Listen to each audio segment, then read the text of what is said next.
Hello everyone, स्वागत है आप सभी का अपराइजिंग एकेडमी में। क्लास 10th की मैथमेटिक्स का आज 51st लेक्चर है, 51st। और हम लोग इस लेक्चर में एनसीईआरटी एक्सरसाइज 5.2 के कुछ क्वेश्चंस करने वाले हैं। जो पिछला लेक्चर था उसमें मैंने आपको कई सारे एग्जांपल्स बताए एपी से रिलेटेड, है ना। मैंने 5 या 6 एग्जांपल्स करवाए थे एपी से रिलेटेड, और nth टर्म दिया हो या लास्ट टर्म दिया हो या 2 टर्म्स का डिफरेंस दिया हो, तो इस टाइप के हमने क्वेश्चंस देखे थे, है ना। अब इस लेक्चर में मैं एक्सरसाइज 5.2 में जो जो इंपॉर्टेंट क्वेश्चंस मुझे लग रहे हैं मैंने उनको छांट के एक तरफ कर लिया है, और आज मैं आपको वो क्वेश्चंस करवाने वाला हूं। तो हम लोग लेक्चर की शुरुआत करते हैं क्वेश्चन नंबर 1 से। ओके, जो अपना पहला क्वेश्चन है वो क्वेश्चन नंबर 9th है एक्सरसाइज 5.2 से। यदि एपी के तीसरे व 9वें पद क्रमशः 4 और -8 है, थर्ड जो टर्म है वो 4 है और जो 9th टर्म है वो -8 है तो हमें पता लगाना है कि इस एपी का कौन सा ऐसा टर्म रहेगा जो 0 रहेगा। तो बहुत ही आसानी से होने वाला ये क्वेश्चन, बस आप लोग देखते रहिए सॉल्यूशन। क्या क्या दिया है हमें एपी के बारे में। तीसरा टर्म क्या है 4, मतलब a3 = 4, एंड 9वां पद क्या है -8, a9 = -8। हमें पता करना है कौन सा पद शून्य है, ये हम बाद में देखेंगे। पहले जो इंफॉर्मेशन दी हुई है इससे हम लोग क्या क्या डाटा निकाल सकते हैं ये देखते हैं। ओके, a3 = 4 है तो सूत्र लगा दो an = a + n - 1 × d का। तो फर्स्ट ऑफ ऑल हम लोग सपोज करते हैं, माना एपी का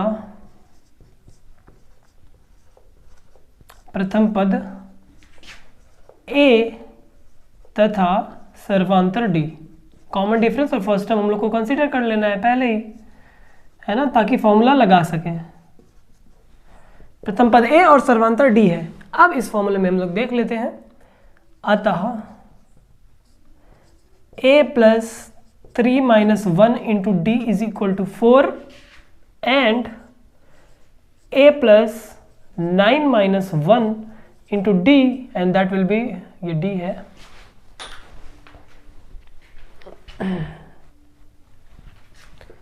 ये किसके बराबर है -8 के, है ना। तो हम लोग दोनों को पैरेलली सॉल्व करेंगे। a + 3 में से 1 चले जाएगा, 2d बचेगा बराबर 4, और यहाँ पे a + 9 में से 1 चले जाएगा तो 8d बचेगा बराबर -8। देखो दो इक्वेशन मिल गए, दोनों लीनियर इक्वेशन है इन 2 वेरिएबल्स, है ना। बस इसको अब सॉल्व कर लेना है। a + 2d = 4, a + 8d = 8 -8। तो अगर हम इक्वेशन नंबर 2 से इक्वेशन नंबर 1 घटा दें तो देखो अपने को क्या रिजल्ट मिलता है। अरे समीकरण यार समीकरण 2 से समीकरण 1 को घटाने पर, है ना, सब्सट्रैक्टिंग इक्वेशन 1 फ्रॉम इक्वेशन 2, क्या मिल गया हमें। पहले मैं इक्वेशन 2 लिख देता हूँ, a + 8d = -8 एंड यहाँ पे a + 2d = 4। घटा दो भैया, माइनस माइनस माइनस, a से a कैंसिल आउट, 8d में से 2d माइनस हो जाएगा तो बचेगा 6d, और ये माइनस माइनस दोनों जुड़ जाएगा, 8 से 14।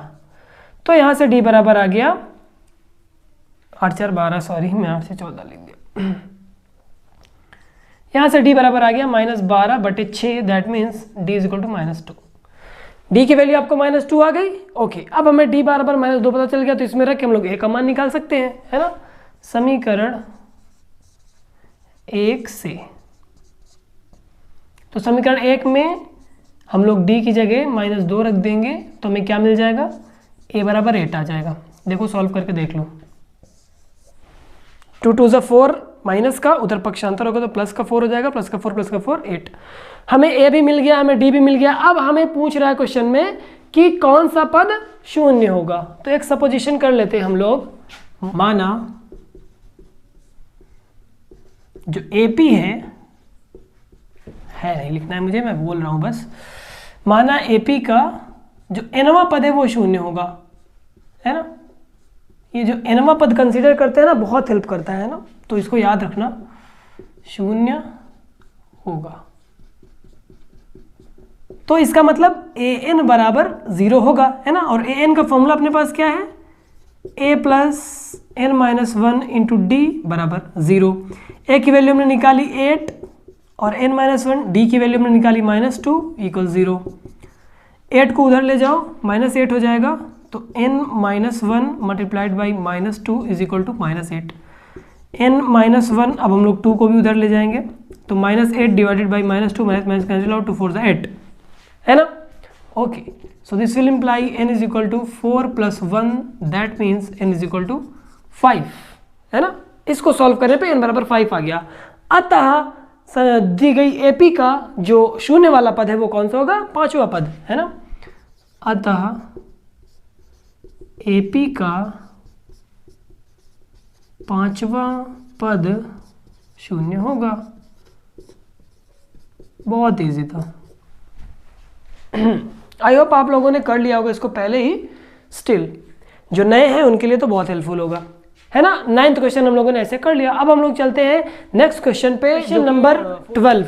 बहुत इजी क्वेश्चन है। क्या कह रहा है, दो समांतर श्रेणियों का सर्वांतर समान है। इस बार हमें एक श्रेणी की बजाय दो श्रेणियां दे दी गई हैं और उन दोनों में एक खास बात क्या है कि उन दोनों का जो डी है, जो कॉमन डिफरेंस है, वो इक्वल है। ओके, यदि इनके 100वें पदों का अंतर 100 है, मतलब प्रथम श्रेणी का 100वां पद उठा लो, दूसरी श्रेणी का 100वां पद उठा लो और डिफरेंस निकालो तो 100 की इक्वल आता है। तो हमसे पूछ रहा है कि 1000वें पदों का अंतर क्या होगा। आप लोग इस प्रॉब्लम को देखो, एक कंसिडर करो एक रियल लाइफ प्रॉब्लम से। मान लो कि आपके पास दो टंकियां हैं, एक ये है और एक बी है। दोनों टंकियों का साइज चाहे सेम हो चाहे अलग हो, ये मैटर नहीं करता। आपके पास दो टंकियां हैं, आप इसमें भी कुछ पानी ड्रॉप कर रहे हैं, इसमें भी कुछ पानी ड्रॉप कर रहे हैं। ओके, इसमें मान लो पहले से इतना पानी था और इसमें पहले से इतना पानी था। ओके, अब देखो ध्यान से दोनों, मान लो इसमें पहले से 10 लीटर था और इसमें पहले से 20 लीटर था।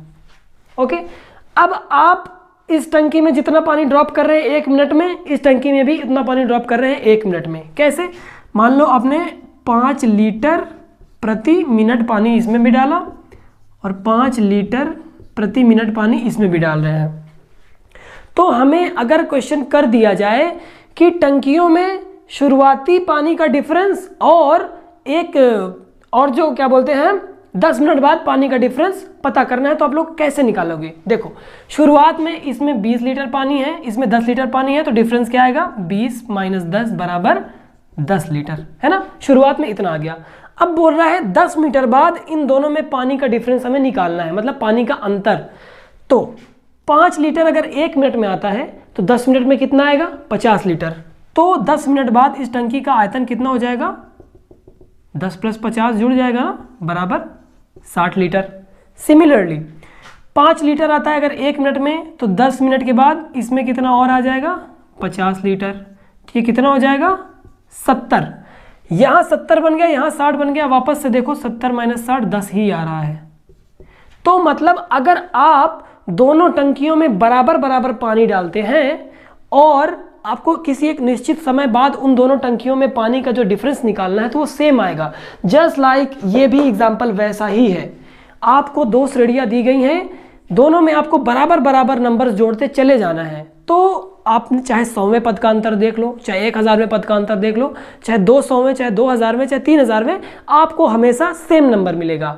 अब हमने दिमाग से तो ये सोच लिया एक एग्जाम्पल के थ्रू, लेकिन अब इस चीज़ को हम लोग फॉर्मूले की मदद से कैसे प्रूफ करेंगे ये आपको देखना है। ओके, तो मैं अब इस क्वेश्चन को सॉल्व करता हूँ with the help of formulas and analytical methods. Okay, चलो, माना प्रथम श्रेणी, पहली श्रेणी मान लो का प्रथम पद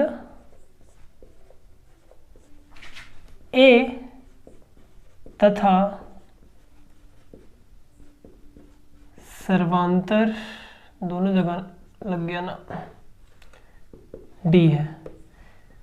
हमने प्रथम श्रेणी के बारे में पहला पद और सर्वांतर मान लिया। अब दूसरी श्रेणी के बारे में मानते हैं, तथा दूसरी श्रेणी का प्रथम पद कैपिटल ए ले लेते हैं तथा सर्वांतर, सर्वांतर दोनों का बराबर है ना, तो सर्वांतर यहाँ डी ही रहेगा, डी है। अब हमें क्या बोल रहा है क्वेश्चन कि 100वें पदों का अंतर 100 है, तो प्रथम श्रेणी का 100वां पद क्या होगा बताओ? A100 क्या होगा? A plus 100 minus 1 into D, है ना, A plus 100 minus 1 into D, ये फॉर्मूला है ना, A plus minus into D का। ओके, 100 माइनस 1 विल बी 99, तो A100 is equal to A plus 99 into D. Same दूसरी श्रेणी का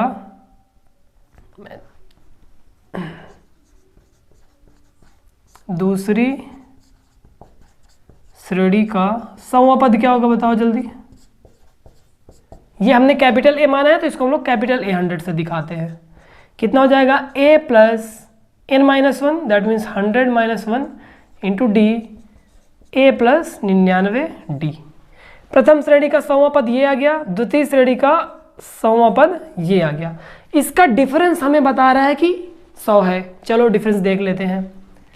तो A100 मैं लास्ट वाली से फर्स्ट वाली को घटा रहा हूँ, आप कैसे भी घटा सकते हैं, आप इससे इसको घटाएं चाहे इससे इसको घटाएं, बात एक ही है। तो A100 minus small A100 is equal to कितना आ रहा है?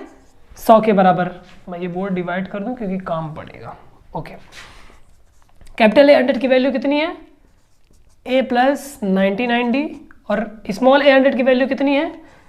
Small A plus 99D equals 100।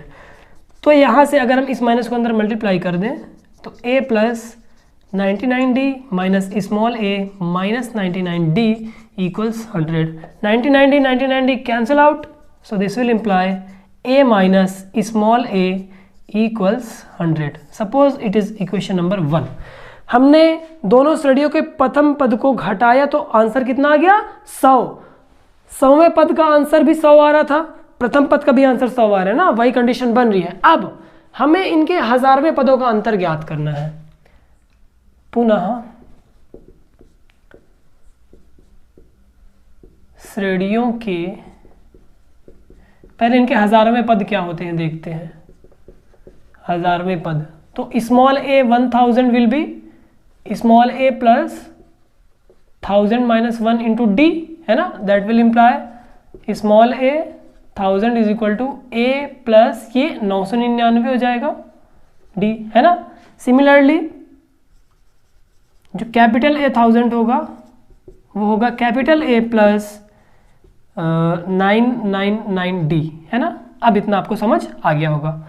ये आ गया पहली वाली श्रेणी का 1000वां पद, ये आ गया दूसरी वाली श्रेणी का 1000वां पद। अब इनका अंतर निकालना है, अतः फिर मैं वही करता हूँ A 1000 माइनस A 1000, है ना, कैपिटल A 1000 से स्मॉल A 1000 घटा दिया तो ये क्या हो जाएगा? A plus 999D minus small a plus 999D। Okay, हम लोग माइनस को अंदर मल्टीप्लाई कर देते हैं, minus small a minus 999D cancel out, तो ये बचेगा क्या? a माइनस स्मॉल a, और a माइनस स्मॉल a समीकरण 1 से क्या है? 100। सो this will imply capital A 1000 minus small a 1000 equals 100। आपको पता चल गया ना कि दोनों श्रेणियों के 1000वें पदों का अंतर भी 100 आ रहा है। ओके, अतः दोनों श्रेणियों के 1000वें पदों का जो अंतर है वो कितना है? 100 है, जैसा कि मैंने आपको टंकी वाले एग्जांपल में बताया था। ओके, आई होप आपको ये समझ आ गया होगा और बहुत ही अच्छे से आ गया होगा। अब हम लोग चलते हैं अपने नेक्स्ट क्वेश्चन नंबर 15। इसमें भी हमें दोनों श्रेणियों के बारे में बात करी गई है और बोल रहा है कि अगर ये दोनों समांतर श्रेणियां हैं तो इनके किस मान के लिए इन दोनों के nवें पद बराबर होंगे। दो श्रेणियां दी हुई हैं, है ना, दोनों में देखो ये वाली श्रेणी इसमें कितने कितने बढ़ रहा है, 2 नंबर बढ़ रहा है, इसमें 7 नंबर बढ़ रहा है। इस बार दोनों का सर्वांतर भी अलग है, दोनों के प्रथम पद भी अलग हैं और दोनों श्रेणियां कंप्लीटली डिफरेंट हैं। और हमें पूछ रहा है कि इन दोनों श्रेणियों में n का कौन सा मान लें कि जिसके लिए इन श्रेणी के दोनों nवें पद बराबर हो जाएं, है ना। चलो देखो, मैं आइडिया बता दूं आपको, हमें इस क्वेश्चन को करना क्या है। हम इस श्रेणी का nवां पद निकाल लेंगे, इस श्रेणी का nवां पद निकाल लेंगे और दोनों को बराबर करके n की वैल्यू निकाल लेंगे, है ना। सिंपल सा अपना तरीका है और यही मैं करने वाला हूं। ओके, जो फर्स्ट श्रेणी है प्रथम AP, ये क्या है 63, 65, 67 एंड सो ऑन। तो यहां से A बराबर क्या मिल गया आपको 63 एंड D बराबर क्या मिल गया आपको 2 बढ़ रहा है ना 2, है ना। अतः प्रथम AP का nवां पद क्या हो जाएगा, इसका nवां पद an बराबर a plus n-1 into D. a बराबर अपना 63 है, n-1 d अपना 2 है। ओके, an बराबर ये आ गया, इक्वेशन नंबर ये सपोज कर लो 1 है। अब द्वितीय श्रेणी क्या है,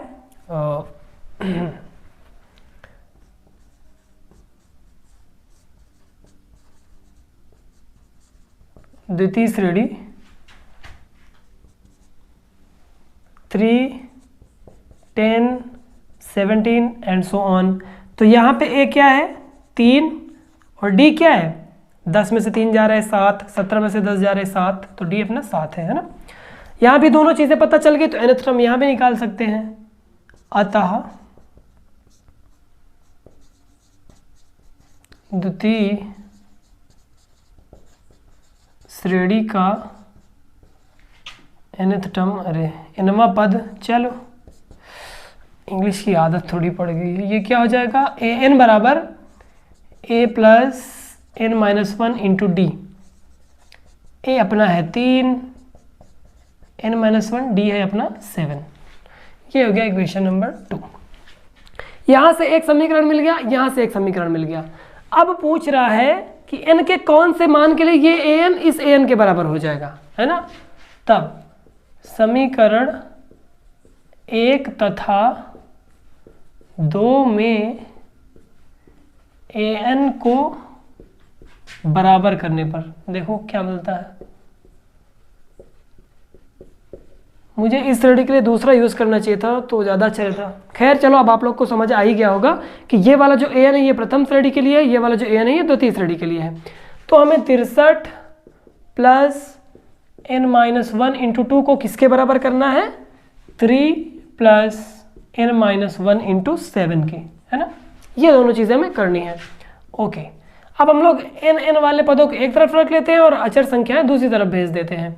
तो n-1 2 यहाँ पे आ जाएगा, इसको भी इधर लाओ, माइनस n-1 7 यहाँ पे आ जाएगा, बराबर ये 63 उधर चला जाएगा, माइनस 63 प्लस का 3।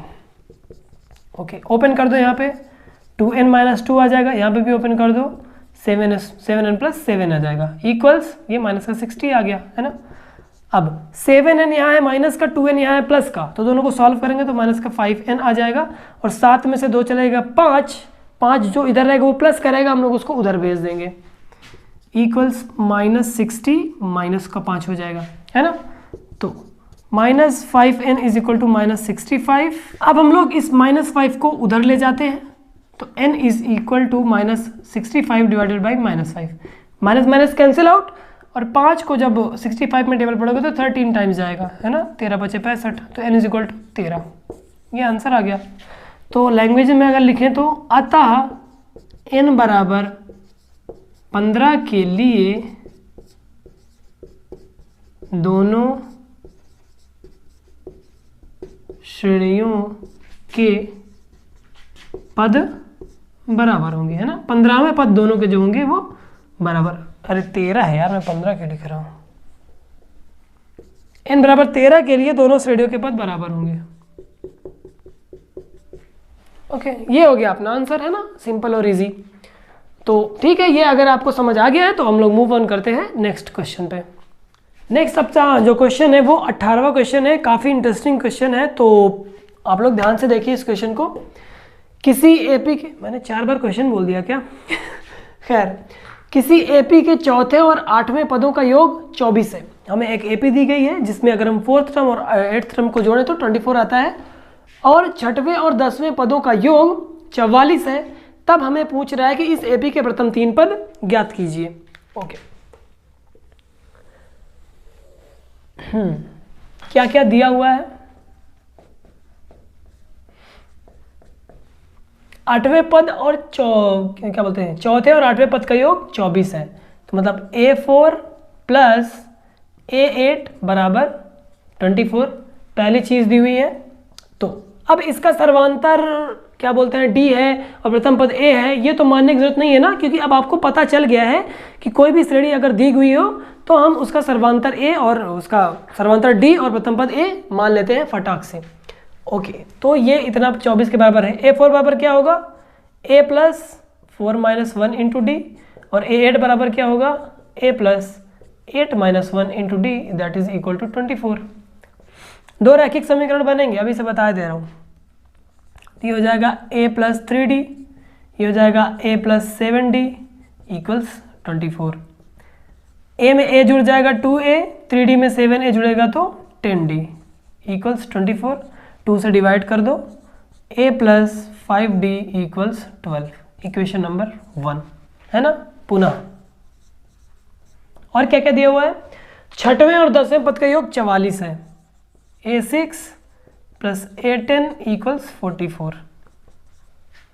A6 क्या है, A प्लस 5D है ना, n माइनस 1 करोगे तो 6 माइनस 1 हो जाएगा, प्लस ये क्या बनेगा, A plus 9D equals 44। AA that will be 2A, 5 में 9 जोड़ोगे तो 14D बराबर 44। 2 से डिवाइड कर दो इसको भी, तो क्या मिलेगा, A plus 7D equals 22, equation number 2। 2 equation मिल गया, दोनों इक्वेशन लीनियर है और 2 वेरिएबल्स हैं, आसानी से सॉल्व कर लेंगे। तो हम समीकरण 2 से समीकरण 1 को घटा देते हैं। एलिमिनेशन यूज कर रहा हूं मैं मेथड। समीकरण 2 से समीकरण 1 को क्या करने पर, घटाने पर। देखो समीकरण 2 क्या है, A प्लस 7D इक्वल्स 22, वो फर्स्ट इक्वेशन क्या है, A प्लस 5D इक्वल्स 12। घटा दो भैया, A कैंसिल आउट, 7D में से 5D चले गया तो 2D बचा, 22 में से 12 गया तो 10 बचा। ये 2 यहाँ पे है ना, तो D बराबर 10/2 मतलब 5, सर्वांतर 5 मिल गया। ओके, अब इस D बराबर 5 को हम इक्वेशन फर्स्ट में रख दें, तो समीकरण 1 में D बराबर 5 रखने पर रख दो, A प्लस 5 गुणे 5 बराबर 12, मैं बोल 5 रहा हूँ लिख 2 रहा हूँ, क्या है, A बराबर 12 माइनस 25 है ना, 5 गुणे 5 25 हो जाएगा, उधर जाएगा तो माइनस का हो जाएगा, तो A बराबर माइनस का 13।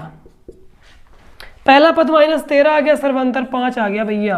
अब आपको कोई भी पद इस श्रेणी का पूछ ले आप बता सकते हैं, प्रथम 3 पद निकालना है ना। अब पुनः प्रथम 3 पद निकालने हैं ना, तो A1 प्रथम पद हो जाएगा, A1 बराबर A plus n minus 1 into D, ये लगाओगे तो n की जगह 1 हो जाएगा तो 0, तो ये वाला टर्म कैंसिल हो जाएगा, तो प्रथम पद तो A ही होता है यार, मैं भी क्या कर रहा हूँ प्रथम पद बराबर A जो कि है -13। द्वितीय पद क्या आ जाएगा, इसमें सर्वांतर जोड़ देंगे, A प्लस 5 है ना, तो -13 में 5 जुड़ेगा तो माइनस का 8 आ गया। इसी तरह तृतीय पद, दूसरे वाले पद में एक बार और से 5 जुड़ जाएगा तो माइनस का 3 आ गया है ना, ये आपका आंसर आ गया, -13 -8 -3। अब इसके बाद 5 जुड़ेगा तो पॉजिटिव नंबर्स आने लगेंगे है ना, -2 +2 +7 ऐसे करके। तो बहुत ही इजी क्वेश्चन था, बस एक जगह आपको दिमाग लगाना था, वही है कि आपने ये इक्वेशन कैसे बनानी है, दोनों इक्वेशन बन गई, इनको सॉल्व करना आपको आता है, बहुत पहले से सॉल्व कर लिया, तीनों टर्म निकाल लिए, है ना। अब जो इस लेक्चर का लास्ट क्वेश्चन है वो आई थिंक ये 18 है ना, तो वो 19 क्वेश्चन होने वाला है और उस क्वेश्चन में थोड़ी रीजनिंग लगानी है, टफ नहीं है, बस थोड़ा सा इंटरेस्टिंग है और अलग है। तो हम लोग चलते हैं 19th क्वेश्चन पे। तो क्वेश्चन 19 जो है उसमें एक पर्सन है जिसका नाम है सुब्बा राव। इसने 1995 में एक जॉब करनी स्टार्ट की जिसमें 5000 उसकी सैलरी थी पर मंथ, ओके। और इसके बाद उसे हर एक साल 200 रुपये की बढ़ोतरी मिलती थी। मान लो उसने 1995 में काम करना शुरू किया तो 1995 जनवरी से लेकर दिसंबर तक तो उसको 5000 मिला, लेकिन जैसे 1996 लगा, जनवरी शुरू हुई, उसको 200 रुपये एक्स्ट्रा मिलने लगे, दैट मीन्स 5200 मिलने लगे। तो इसी तरह उसे हर साल 200 रुपये बढ़ते गया। तो हमसे पूछ रहा है कि किस वर्ष में उसका वेतन 7000 था। यार ये 7 वर्ष मैंने लिख दिया, यहाँ पे 7000 है, हाँ, किस वर्ष में उसका वेतन 7000 हो जाएगा। चलो जो जो डाटा पहले दिया हुआ है उसको हम लोग लिखते हैं। 1995 में वेतन कितना था, रुपए 5000 पर मंथ, ओके। अब प्रत्येक वर्ष 200 की वृद्धि होती है, प्रत्येक वर्ष जो वृद्धि है वो कितनी की है, रुपए 200, है ना। उसके बाद हमें पूछ रहा है कि किस वर्ष वेतन इतना होगा। तो पहले हम इन दोनों डाटा से एक एपी बनाएंगे, है ना। अतः वेतन की एपी कैसे बनेगी, देखो प्रथम पद जो रहेगा उसका ये रहेगा ना, क्योंकि उसके सबसे पहले 5000 रुपये मिले, पहले साल उसको 5000 मिले। अब दूसरे साल 200 बढ़ गया तो 5200 हो जाएगा, 5000 प्लस 200 दैट मीन्स 5200। तीसरे साल क्या आ जाएगा, 200 और बढ़ जाएगा तो ये 5400 हो जाएगा, इसी तरह बढ़ते चला जाएगा, है ना। तो इस श्रेणी का प्रथम पद क्या है, 5000 और सर्वांतर क्या है, 200। ये दोनों चीजें हमें इस श्रेणी से पता चल गई। अब हमें पता लगाना है कि कौन से वर्ष में वेतन 7000 हो जाएगा। तो हम लोग सपोज कर लेते हैं, माना 1995 के n वर्ष या nवें वर्ष, 1995 के बाद nवें वर्ष में वेतन 7000 पर मंथ हो जाएगा, ओके।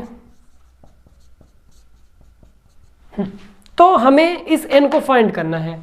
तो वेतन 7000 हो रहा है तो इसका मतलब an कितना है, 7000, है ना। अतः और हाँ, ये श्रेणी जाके कहीं भी खत्म हो जाए, बीच में एक टर्म आपको मिलेगा क्या, 7000, और फिर उसके बाद ये चलती रहेगी। तो an बराबर क्या हो गया, 7000 nth टर्म।